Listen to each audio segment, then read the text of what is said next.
1 ঘন্টা কেউ যদি আল্লাহর সৃষ্টি নিয়ে চিন্তা করে, সেটা সারা রাত তাহাজ্জুদের সালাত অফার করার চেয়ে উত্তম।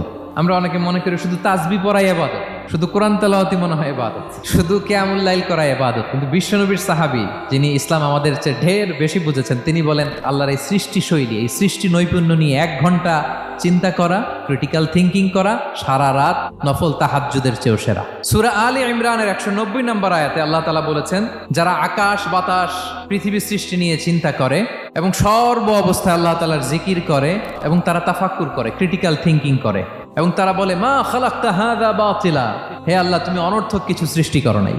মনে রাখবেন, এই পৃথিবীতে আল্লাহ তাআলা অনর্থক কোনো কিছু সৃষ্টি করে নাই, করেছে যেটাই সৃষ্টি করেছে এর মধ্যে মানব কল্যাণ আছে না নাই? আল্লাহ তাআলা আমাদের জন্য কল্যাণ রেখেছেন। এবং এই আয়াত যখন নাজিল হল, বিষ্ণু ঈসা ইসলাম বললেন ওয়াইলুন লিমান কারাআহা ওয়া লাম ইয়াতাফাক্কার ফিহা, ধ্বংস তাদের জন্য যারা এই আয়াত তেলাওয়াত করে কিন্তু এই আয়াত নিয়ে চিন্তা করে না, গবেষণা করে না।